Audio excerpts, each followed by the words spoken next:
नमस्कार। मैं नयन चौकसी आपके जीवन में रहे खुशियों भरी मस्ती। आइए सीखते हैं आज की कहानी से कुछ नया। आज की कहानी का शीर्षक है हमेशा सीखते रहिए। एक बार गांव के दो व्यक्ति ने शहर जाकर पैसे कमाने का निर्णय कर लिया। शहर जाकर कुछ महीने इधर उधर छोटा मोटा काम कर वो दोनों ने पैसे जमा कर लिए। फिर उन पैसों से अपना अपना व्यवसाय प्रारंभ कर लिया। दोनों का व्यवसाय चल पड़ा। दोनों 2 साल के अंदर बहुत अच्छी खासी तरक्की कर ली। व्यवसाय को फलता फूलता देख पहले व्यक्ति ने सोचा कि अब तो मेरा काम चल पड़ा है। अब तो मैं तरक्की की सीढ़ियां चढ़ता चला जा रहा हूं। लेकिन उसकी सोच के विपरीत व्यापारिक उतार चढ़ाव के कारण उसे उस साल बहुत बड़ा घाटा हुआ। अब तक आसमान में उड़ रहा वो व्यक्ति यथार्थ के धरातल पर आकर गिर गया। वह उन कारणों को तलाशने लगा कि जिसकी वजह से उसका व्यापार बाजार में मार नहीं सह पाया। उस दरमियान उसको वो दूसरे व्यक्ति की स्थिति का पता लगा जिसने उसके साथ व्यापार आरंभ किया था। वह यह जानकर हैरान हो गया कि इस उतार चढ़ाव की मंदी के दरमियान भी उसका व्यवसाय मुनाफे में है।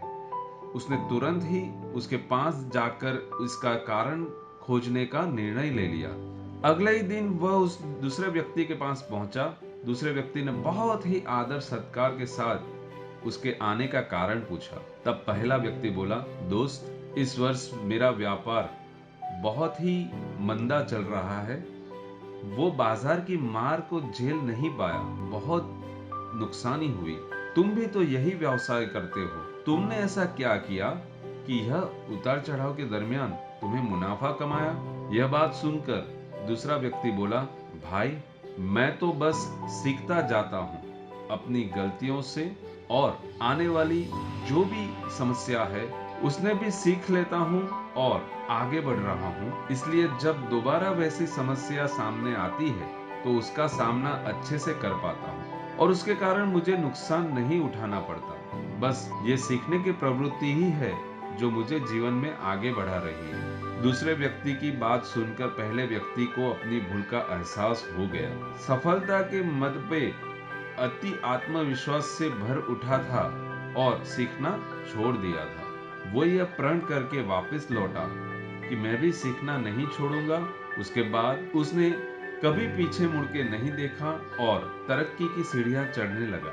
दोस्तों, जीवन में कामयाब होना है तो इसे पाठशाला मानकर सीखते रहिए। यहाँ नित नए परिवर्तन और नए विकास होते रहते हैं। यदि हम स्वयं को सर्वज्ञता समझने की भूल करेंगे तो जीवन की दौड़ में पीछे रह जाएंगे, क्योंकि इस दौड़ में जीतता वही है जो लगातार दौड़ता रहता है। जिसे दौड़ना छोड़ दिया उसकी हार निश्चित है। इसलिए सीखने की ललक खुद में बनाए रखें, फिर कोई बदलाव, कोई उतार चढ़ाव आपको आगे बढ़ने से नहीं रोक सकता है। दोस्तों, कहते हैं कि कर भला तो हो भला। तो इसी बात को ध्यान में रखते हुए अगर आपको ये हमारी कहानी पसंद आई तो इसे ज़्यादा से ज़्यादा फॉरवर्ड कीजिए और हमारी ये चैनल को सब्सक्राइब कीजिए। शुक्रिया।